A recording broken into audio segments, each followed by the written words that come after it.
Hello everyone. I am doctor Jeevesh Yadav. तो हम लोग जो है आयुष जी के देख रहे थे। आयुष जी के का आज जो है अपन लोग फोर्थ लेक्चर जो है देखेंगे। अभी तक आपने 3 लेक्चर देख लिया होगा, तो 3 जो लेक्चर्स हैं वो जिन्होंने नहीं देखा उनको मैं डिस्क्रिप्शन में लिंक दे दूंगा, ठीक है।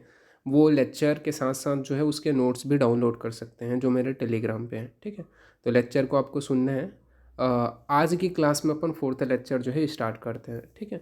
तो ये आपके AIAPGT से रिलेटेड जो है आपका वीडियो लेक्चर है, और साथ ही साथ आपके जो अदर UPSC, ठीक है, जो आपके एग्ज़ाम्स हैं, ठीक है, AMO के जो एग्ज़ाम होते हैं उनमें भी आपके आयुष के से क्वेश्चन सब पुटअप होते हैं। तो उसके लिए भी ये बहुत ज़्यादा इंपॉर्टेंट आपका लेक्चर है, तो ध्यान रखना, ठीक है। और जो इस वीडियो लेक्चर है उसका जो नोट्स है मैं आप लोगों को लेक्चर के बाद में अवेलेबल करा दूँगा। तो ज़्यादा टाइम नहीं गंवाते हुए अपन सीधा टॉपिक पे आते हैं। तो सबसे पहले अपन देखते हैं आयुष जी के फोर्थ लेक्चर में। तो यहाँ पे कुछ बेसिक जो इन्फॉर्मेशन है वो आप लोगों को पता ही है कि जो आयुष है, ठीक है, आयुष के अंतर्गत क्या क्या चीज़ें आती हैं। तो आयुष के अंतर्गत आपका जो है मेनली आयुर्वेदा, योग, प्राकृतिक चिकित्सा, यूनानी, सिद्धि, और जो आपका होम्योपैथिक विभाग है, ठीक है, उसको मेनली जो है रखा गया है। वर्तमान स्थिति में सोवा रिग्पा जो है उसको भी इसमें जोड़ा गया है। सोवा रिग्पा भी एक प्रकार की क्या है, पारंपरिक चिकित्सा पद्धति है जिसको मेनली इसमें ऐड किया गया। तो ये चीज़ को आपको थोड़ा ध्यान रखना है, इसको रिमेंबर रखना है कि क्या क्या चीज़ें इंक्लूड किए गए हैं उसको।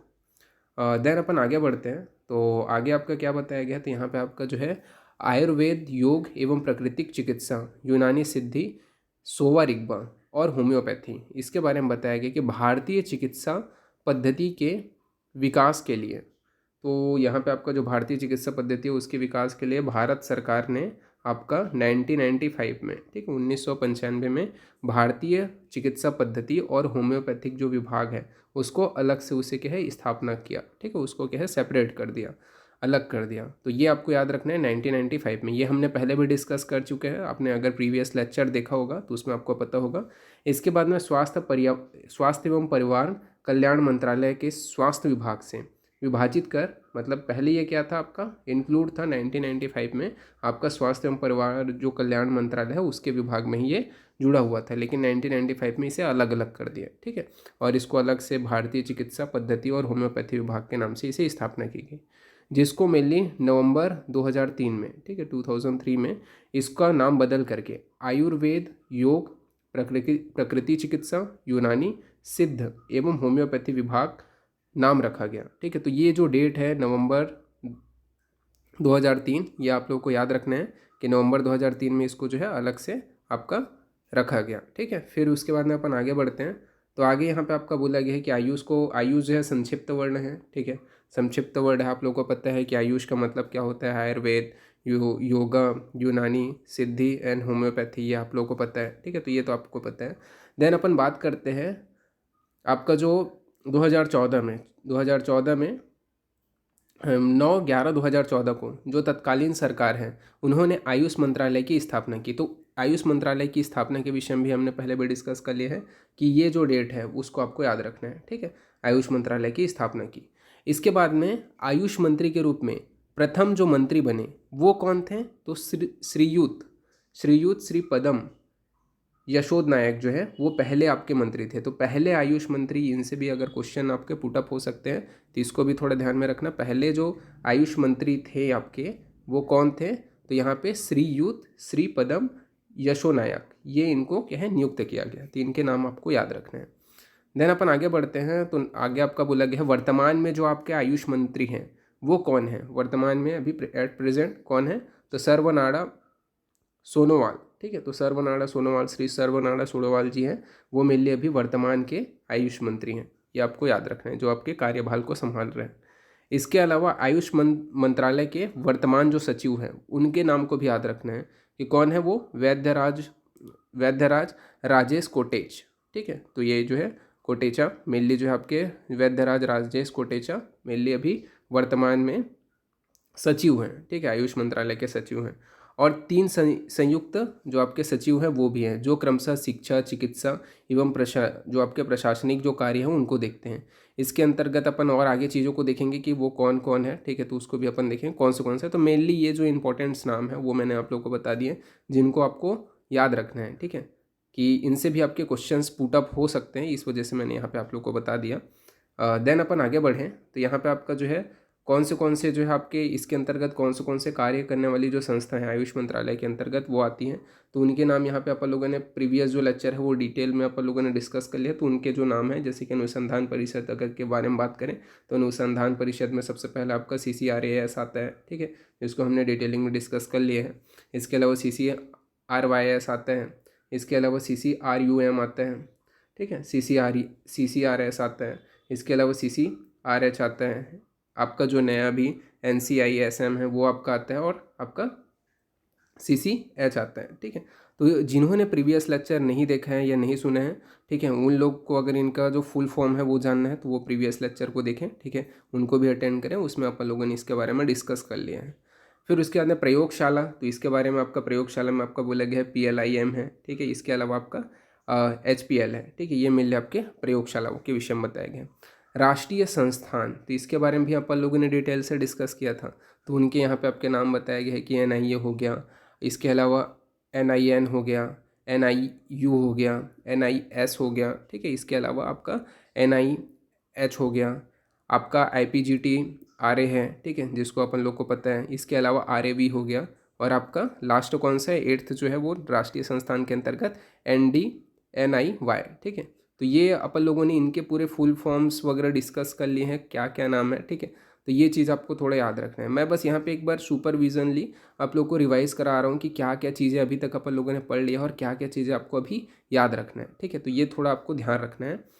देन अपन आगे बढ़ते हैं। तो आगे आपका बोला गया है कि वर्तमान, जो आपको पता है कभी कभार सिली क्वेश्चन आ जाते हैं, एकदम ईजी क्वेश्चन आ जाता है और आप लोगों को पता नहीं रहता, तो इसके वजह से ये भी आपके GK के अंतर्गत ही आता है कि वर्तमान में जो आपका आयुष का जो पता है वो आयुष भवन, B ब्लॉक, GPO कॉम्प्लेक्स, इसके अलावा INA जो नई दिल्ली है, ठीक है, वो वहाँ आपका वर्तमान पता है आपका आयुष विभाग का।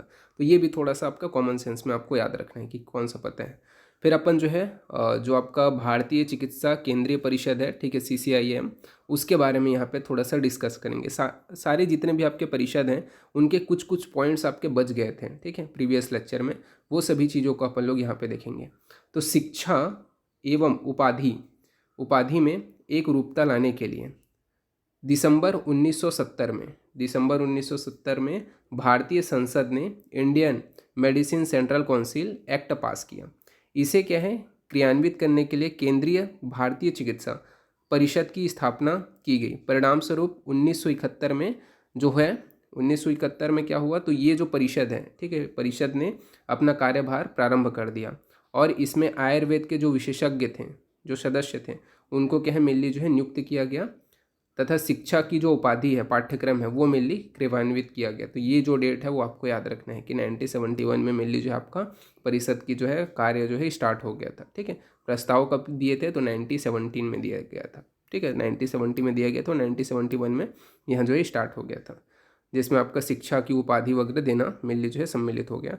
फिर महाविद्यालय का मानक निर्धारण करने के लिए प्रथम परिषद की गठन की गई, तथा इस परिषद का अध्यक्ष, तो ये जो आपका है CCIM के जो प्रथम अध्यक्ष थे उनके नाम को आपको याद रखना है, कौन थे, तो यहाँ पे पंडित शिव शर्मा जी थे, ठीक है। प्रथम अध्यक्ष कौन थे, तो पंडित शिव शर्मा जी थे, ये चीज़ को आपको याद रखना है। इसके अलावा वैद्य कौन थे, तो वैद्य जो थे वो शिव कुमार मिश्रा जी थे, ठीक है। उन्होंने क्या है वो मेनली वैद्य, जो आपके शिव कुमार मिश्रा थे वो आपके निबंधक थे, ठीक है, ये यहाँ पे बताया गया है। निबंधक कौन थे, तो शिव कुमार मिश्रा। इसके अलावा अध्यक्ष पंडित शिव शर्मा जी थे। इसके अलावा सचिव भी नियुक्त किए गए। इस परिषद में क्या है आपके सचिव भी नियुक्त किए गए हैं। इनका मेनली ये काम था कि पाठ्यक्रम कौन से हैं महाविद्यालय में, क्या क्या निर्धारित होना चाहिए, क्या क्या होना चाहिए, उनको डिसाइड करना, ठीक है। जिससे समय समय पर आपका बदला गया है, जैसे कि आप लोगों को पता है CCIM के बाद में आपका जो है NCISM आया, तो ये किस प्रकार से है वो सभी चीज़ों को भी अपन यहाँ पर डिस्कस करेंगे, तो इसको आप ध्यान देते रहिए, ठीक है। फिर उसके बाद में सन 1984 में परिषद के सदस्यों का विधिवत निर्वाचन किया गया। तो 1984 में जो परिषद के जो सदस्य हैं उनका विधिवत निर्वाचन किया गया, तथा कुछ सदस्य भारत सरकार द्वारा मनोनीत किए जाते हैं, लेकिन मनोनीत सदस्यों की जो संख्या है वो निर्वाचित सदस्यों की संख्या से 30% से अधिक नहीं होनी चाहिए, तो ये यहाँ पे बताया गया। इसके अलावा सदस्यों द्वारा निर्वाचन की जो प्रक्रिया है उसमें जो है आपका प्रक्रिया से अध्यक्ष एवं उपाध्यक्ष को चुना जाता है, जिसके द्वारा एक अध्यक्ष और 3 उपाध्यक्ष नियुक्त किए गए। उपाध्यक्ष एवं आयुर्वेद, एक मतलब जो आपके उपाध्यक्ष हो उसमें एक आयुर्वेद का होना चाहिए, एक यूनानी का होना चाहिए, एक सिद्धि चिकित्सक होना चाहिए। ये मेनली क्या है, प्रतिनिधित्व करते हैं। तो यहाँ पे आपका जो है कौन कौन रहना चाहिए उसके विषय में बताया गया है कि परिषद में निम्न जो समितियां हैं उनके गठन करते हैं। कौन सा तो कार्यकारण समिति के गठन करते हैं। इसके अलावा आपका बोला गया है यहाँ पे कि जो शिक्षा समिति है, ठीक है, उसके अंतर्गत आयुर्वेद वाला होना चाहिए, शिक्षा समिति में यूनानी वाला भी होना चाहिए एक, ठीक है। इसके अलावा शिक्षा समिति में सिद्धि वाला भी होना चाहिए, तथा निबंध जो समिति है वो होना चाहिए, और आपका विनिमय समिति होना चाहिए। तो ये यहाँ पे आपके जो परिषद है, ठीक है, उसकी समितियों के गठन के विषय में यहाँ पे बताया गया, तो इसको आपको थोड़ा ध्यान रखना है। फिर आगे बढ़ें तो यह जो परिषद है वो भारतीय चिकित्सा शिक्षा देने वाले महाविद्यालयों का निरीक्षण करती थी। तो ये जो परिषद है वो क्या करता था, मेनली जो भी आपके, जैसे कि अभी अपन क्या करते हैं, जो CCIM है उस टाइम क्या करता था, जो भी आपके भारतीय चिकित्सा की शिक्षा देने वाले जो विद्यालय हैं, यानी कि जहाँ पे आपके कोर्स चल रहे हैं, ठीक है, आयुष से रिलेटेड, उनका जो है निरीक्षण करने वाले रहती थी। और ये जो है निरीक्षण करके क्या करती थी, तो निरीक्षण करके मेनली जो है अगर मानक पैमाने पे वो, अगर जो आपका केंद्र है, ठीक है, उसको मतलब केंद्र को क्या है रिपोर्ट सौंपती थी कि हाँ भाई ये जो कॉलेज है प्रॉपर आपका संचालन करा सकते हैं, यहाँ सभी फैसिलिटीज़ हैं, तो आप इसे मान्यता दे सकते हो, ऐसा करके जो है केंद्र को क्या है आवेदन जो है प्रस्तुत करती थी। और अगर जो है निर्धारित जो पैमाने बताए गए हैं उसके ऊपर अगर कोई भी कॉलेज नहीं आता था, ये विद्यालय नहीं आता था, तो वो जो है आपका वैल्यूएबल नहीं है, ठीक है, उसको मान्यता नहीं देना चाहिए। ये सभी चीज़ काम जो है आपका CCIM का था।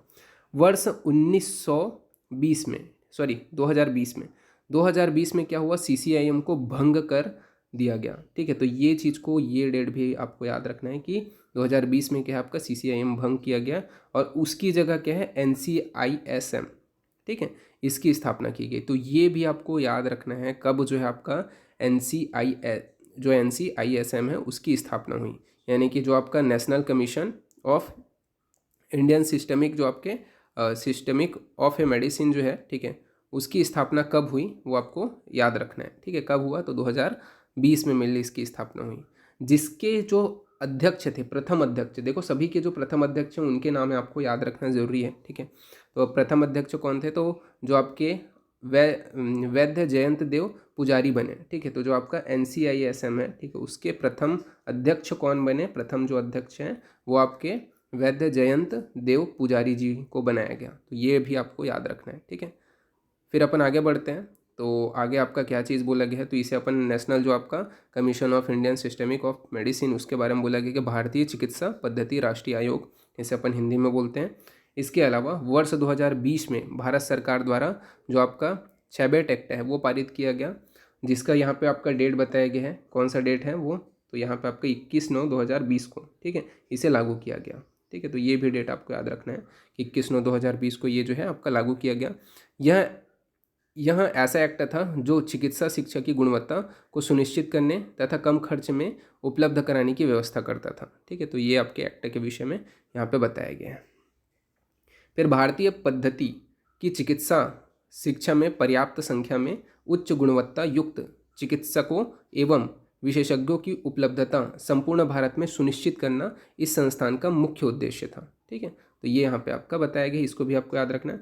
फिर अपन बात करते हैं CCRAS, ठीक है, जो आपका केंद्रीय आयुर्वेदिक विज्ञान अनुसंधान जो परिषद है, ठीक है, उसके बारे में भी अपन यहाँ पे डिस्कस करते हैं क्या क्या चीज़ें यहाँ पे बताया गया है। तो केंद्रीय आयुर्वेदीय विज्ञान अनुसंधान जो परिषद है यानी कि CCRAS है, वो क्या है, आयुष मंत्रालय भारत सरकार के अधीन है, ये आप लोगों को तो पता ही है। इसके अलावा आयुष मंत्रालय भारत सरकार द्वारा पूर्ण रूप से वित्त पोषित करता है। यह जो है यहाँ पे आपका बोला गया, यह जो है परिषद आयुर्वेद के क्षेत्र में वैज्ञानिक स्तर पर अनुसंधान, समन्वय, गठन, विकास एवं प्रचार प्रसार का कार्य करने की जो है एक शीर्ष स्थापना करता है। एक परिषद का पूरा नाम केंद्रीय आयुर्वेद एवं सिद्धि अनुसंधान परिषद था। इसका पंजीकरण 30 मार्च 1978 को जो आपका धारा 21 है, ठीक है, धारा 21 1860 के अंतर्गत किया गया, ठीक है। तो ये आपका मेनली बताया गया है कब जो है आपका CCRAS जो है उसका पंजीयन हुआ, तो ये भी आपको डेट याद रखना है, ठीक है। क्या डेट है आपका, तो यहाँ पे आपका जो है मेनली डेट बताया गया है कि जो 30 मार्च, ठीक है, 1978, ठीक है, कौन सा, धारा 21 1860 के अंतर्गत मेनली जो है इसका पंजीयन किया गया। तो ये आपको डेट याद रखना है। तथा यह जो परिषद है वो पूर्व भारतीय चिकित्सक पद्धति एवं होम्योपैथिक की जो केंद्रीय अनुसंधान परिषद है उसके विभाजन के बाद अस्तित्व में आई। ठीक है, तो ये जो है कब आया आपके अस्तित्व में? तो जो भारतीय पद्धति है, भारतीय चिकित्सा पद्धति और होम्योपैथिक का जब केंद्रीय अनुसंधान करने के परिषद के रूप में इसके विभाजित जब किया गया, ठीक है, रिसर्च के लिए, तब जो है ये अस्तित्व में आया, जो आपका CCRAS है वो। तो यहाँ से आपके इंपॉर्टेंट क्वेश्चन एग्जाम में पुटअप होते हैं जिसको आपको याद रखना है। इसका प्रमुख उद्देश्य क्या था? तो यहाँ पे आपका थोड़ा बताया गया है कि ये जो CCRAS है, ठीक है, उसका प्रमुख उद्देश्य क्या था? तो आयुर्वेद के जो मौलिक एवं प्रायोगिक जो आपके मौलिक या फिर जो आपके प्रायोगिक सिद्धांत है उस पर वैज्ञानिक जो अनुसंधान है वो करना। ठीक है, ये मेनली इसका उद्देश्य था। इसके अलावा सामान्य जो रोग हैं उनको क्या है, जटिल रोगों के लिए जो औषधि योग हैं उन पर क्या है अनुसंधान करना, मतलब रिसर्च करना। एक तो क्या है आपके जो आयुर्वेद के जो सिद्धांत है उसके ऊपर अपने को वैज्ञानिक स्तर पर जो है रिसर्च प्रारंभ करना है, ये मेनली पहला उद्देश्य था। इसके अलावा जो सामान्य जो रोग हैं उनकी जो जटिल रोग हैं, ठीक है, उनके लिए कौन से मेडिसिन जो योग हैं आयुर्वेद के वो बेनिफिशियल हैं उनके ऊपर रिसर्च करना, तथा रोग निदान और परीक्षण तथा प्रायोगिक जो विधाएँ हैं उनसे संबंधित मूलभूत ज्ञान का प्रचार करना। साथ ही अन्य जो समतुल्य संस्थान है उसे क्या है सूचना का जो है आदान प्रदान करना, ये यहाँ पे बताया गया। अनुसंधान तथा अन्य कार्यक्रम का संचालन करना, ये भी मेनली इसी के अंतर्गत आता है। फिर आपका बोला गया है अनुसंधान संस्थाओं एवं शोध कार्य के लिए आर्थिक सहायता प्रदान करना, तो ये भी यहाँ पे आपका बताया गया, तो इसको भी आपको याद रखना है। ठीक है, जो यहाँ पे बोला गया है। इसके बाद में अपन थोड़ा आगे बढ़ते हैं। तो यहाँ पे आपका बोला गया कि अनुसंधान को वैज्ञानिक स्तर पर लाना एवं आयुर्वेद के जो विज्ञान है उसको उन्नति प्रदान करना, दुर्लभ जो ग्रंथ हैं उनका अनुवादन, प्रकाशन, संरक्षण करना एवं परिषद के उद्देश्य को प्रोत्साहन के लिए जो आपके प्रपत्र, पोस्टर हो गए, ठीक है, पुस्तिका हो गया, उनको प्रदर्शित करना, जितने भी आपकी जो क्रियाएं हैं, ठीक है, जो साहित्यिक गतिविधियां हैं उनमें योगदान करना, ये सभी आपके CCRAS के अंतर्गत आ जाता है। तथा जो आपका मानव रोग के निदान है, ठीक है, या फिर रोग प्रतिरोधक हो गया, क्षमता हो गया, रोग उपचार हो गया, रोग अध्ययन हो गया, इन पर मेनली रिसर्च करना, अनुसंधान हेतु जो है सहयोग प्रदान करना उसको, और रिसर्च अगर हुआ तो उसको प्रचार करना। ठीक है, ये मेनली आपका इसके वर्क के अंतर्गत आ जाता है, तो इसको आपको याद रखना है। ठीक है, इसके बाद में अपन आगे बढ़ते हैं। तो अनुसंधान की गतिविधियों के विषय में बताया गया है। ठीक है, तो गतिविधियों में यहाँ पे आपका बताया गया जो अनुसंधान है उसकी गतिविधियों के अंतर्गत मेनली बोला गया है कि जो आपका CCRAS है, ठीक है, उसके अंतर्गत टोटल 39 जो है आपके क्या है संस्थान है, ठीक है, संस्थान आते हैं, जिसमें से अगर बात करें सेंट्रल लेवल के, केंद्रीय जो लेवल है, ठीक है, उस लेवल के अनुसंधान जो संस्थान है वो टोटल 10 हैं। जो आप लोग प्रीवियस लेक्चर में देख चुके हो उनके मैंने पूरे डिटेलिंग नाम बताए हैं, कहाँ पे स्टेबलाइज हुए हैं, सन 1 हुए हैं, ठीक है, वो सब चीज़ अपन लोगों ने डिस्कस कर लिया है, तो उसको आप लोग थोड़ा ध्यान देना। इसके अलावा जो आपके क्षेत्रीय अनुसंधान संस्थान है वो कितने हैं, ठीक है, तो वो आपके 15 हैं, और अन्य जो संस्थान है वो टोटल 14 हैं। 30 प्रकार से टोटल 39 जो है आपके संस्थान जो है यहाँ पे बताए गए हैं, जो CCRAS के अंतर्गत आते हैं, उसके अधीन है। तो ये आपके जो नंबरिंग है वो सब याद रखना है आपको, कितने आते हैं उसको। ठीक है, इसके अलावा जो आपके ये इसकी जो गतिविधियाँ हैं उसके अंतर्गत क्या आता है, तो नैदानिक अनुसंधान करना, ठीक है, इसके अलावा पादप जो है उसके अनुसंधान करना, कृषि करना, इसके अलावा जो औषध द्रव्य है उनका मानकीकरण करना, भेषज जो गुण है उसका अनुसंधान करना, आदिवासी जो स्वास्थ्य रक्षा है उसके ऊपर अनुसंधान करना, वह परियोजना आदि पर जो है मेनली ध्यान देना, उसके ऊपर अनुसंधान करना, तो ये मेनली आपका बताया गया है। फिर इसकी उपलब्धियाँ यहाँ पे बताई गई हैं। अब उपलब्धियाँ क्या क्या हैं ये भी इंपॉर्टेंट है भाई, ठीक है, क्या क्या उपलब्धियाँ हैं, तो ये ज़्यादा इंपॉर्टेंट। अभी तक देखो, अभी तक मैंने थोड़ा थ्योरेटिकल पोर्शन ही आप लोगों को बताया कि हाँ यहाँ से आपके क्वेश्चंस आ सकते हैं। स्पेशली अपन लोगों ने ईयर को देखें, कब आपका स्टेबलाइज हुआ, NCISM कब अस्तित्व में आया, तो ये एक बेसिक चीज़ है जो शायद थोड़ा सा स्किप हो रहा था, तो वो मैंने आपको यहाँ पे इंक्लूड किया है कि हाँ भाई आप लोगों का कोई भी अगर कहीं से भी क्वेश्चन आए तो आप अटेम्प्ट कर सको, तो ये भी आपके IUGK का ही पार्ट है। अब इसकी उपलब्धियाँ क्या है, ठीक है, आपने इतने सारे रिसर्च सेंटर्स खोल के रखे हैं CCRAS के अंतर्गत, उनकी क्या क्या उपलब्धियाँ हैं, तो यहाँ पे वो उपलब्धियाँ भी वेरी मोस्ट इंपॉर्टेंट के अंतर्गत आती हैं। इसमें से कई चीज़ों को मैंने बताया था प्रीवियस लेक्चर में, बट कई चीज़ें आपकी रह गई थी, तो उनको मैं यहाँ पर आपका जो है बताऊँगा। ठीक है, तो यहाँ पे सबसे पहले अपन बात करते हैं क्या बोला गया है, तो विभिन्न संस्थाओं में शोधन कार्य को प्रारंभ करना। ठीक है, सबसे पहले क्या है, जो विभिन्न जो संस्थान हैं उनमें क्या है रिसर्च जो है, ठीक है, शोधन कार्य है उसको प्रारंभ करना, ये पहला हो गया, ठीक है, उपलब्धि। दूसरा क्या है, जो आपका मलेरिया है, इसके बारे में हमने पढ़ा था, मलेरिया क्या बोलते हैं, विषम ज्वर, उसके लिए जो आपका IU-64 है वो यूज़ किया जाता है। ठीक है, अब उसका जो है मेनली जो प्रयोग है वो कब हुआ, कब पता चला कि आयु 64 का अपन विषम ज्वर और मलेरिया में प्रयोग कर सकते हैं, तो उसका मैंने आप लोगों को बताया था बट डेट ही नहीं बताया था। तो 1918 में, ठीक है, 1980 में आपका जो है पता चला। उसके बाद में ये जो आपका आयु 64 है, ठीक है, उसको राष्ट्रीय मलेरिया कार्यक्रम में कब सम्मिलित किया गया, ये चीज़ को भी याद रखना है। कब सम्मिलित किया गया आयु 64 को राष्ट्रीय मलेरिया कार्यक्रम में, तो 1995 से लेकर के 96 में, ठीक है, मेनली आपका क्या है सम्मिलित किया गया राष्ट्रीय मलेरिया कार्यक्रम में, ठीक है, जो आपका प्रोग्राम है उसके अंतर्गत, ठीक है। तो ये चीज़ को आपको याद रखना है। देन बात करते हैं जो सोरियासिस है उसके लिए सिद्ध क्या बोला गया है, जो आपका 777 तेल है, ठीक है, वो मेनली आपका 1987 में मेनली यूज़ किया गया, ठीक है। तो ये चीज़ को भी याद रखना, ठीक है। जो आपका सोरियासिस के लिए जो सिद्ध जो आपका 777 जो तेल है, ठीक है, वो मेनली यूज़ किया जाता है, उसका 1987 में मेनली यूज़ किया गया। इसके अलावा आयुष के आपके घूटी हो गए, ठीक है। इसके अलावा बाल रसायन हो गया, ये हमने पढ़ा था, मैंने प्रीवियस लेक्चर में बताया था। उसको भारत सरकार के प्रजनन एवं बाल स्वास्थ्य रक्षा कार्यक्रम में कब सम्मिलित किया गया, तो 2020 में, ठीक है, 2020 में मेनली जो है सम्मिलित किया गया भारत सरकार के प्रजनन एवं बाल स्वास्थ्य रक्षा कार्यक्रम में। किसको, आयुष घुटी और आपका बाल रसायन को। तो देखो जो भी डेट्स मैं आप लोगों को यहाँ पे लर्न करा रहा हूँ वो सारे आपको याद रखने हैं, ठीक है। एग्जाम पॉइंट ऑफ व्यू से यहाँ पर आपके जो है मान के चलो ये आपके एग्जाम में यहाँ पर से आपके क्वेश्चंस उठते हैं, ऐसे वाले पॉइंट्स हैं, ठीक है। तो इनको आपको थोड़ा ध्यान देना है। इसके अलावा पिपल्यादी जो योग है उसका परिवार कल्याण जो भारत है, ठीक है, परिवार कल्याण भारत सरकार ने उसको कब शामिल किया, जो पिपल्यादी योग है उसको परिवार कल्याण जो आपका के लिए मेनली भारत सरकार ने 2002 में मेनली उसको सम्मिलित किया परिवार कल्याण में, ठीक है। इसके अलावा आयुष 56 है उसका कहाँ पे प्रयोग किया जाता है, तो ये आपका छूट गया था प्रीवियस लेक्चर में। कहाँ पे प्रयोग किया जाता है आयुष 56 का, तो आपका अपस्मार की जो चिकित्सा है अपस्मार के लिए, ठीक है, उसके लिए मेनली जो है आयुष 56 का प्रयोग किया जाता है। तो ये चीज़ें भी आपको क्या है इंक्लूड करना है, इनको भी आपको याद रखना है। ये भी आपके क्या है इंपॉर्टेंट आपके टॉपिक्स के अंतर्गत ही आते हैं आयुष जी के से रिलेटेड। फिर आपका एम्स में जो आयुष 56 परियोजना है वो 2002 में मेनली जो है आपका स्टार्ट हुआ, और इसके जो पता है वो यहाँ पे आपका बताया गया है, मतलब ये भी थोड़ा साइट का नाम भी बताया गया है, ठीक है, आपका CCRAS.nic.in, ठीक है, ये यहाँ पे बोला गया है। और जो कहाँ पे ये जो है स्थित है इसका भी पता याद रखना कि केंद्रीय आयुर्वेदीय विज्ञान अनुसंधान जो परिषद है वो 6164 जो आपका इंडस्ट्रूशन एरिया जनकपुरी नई दिल्ली में स्थित है, ठीक है। तो ये चीज़ आप लोगों को थोड़ा सा ध्यान देने वाली बात है।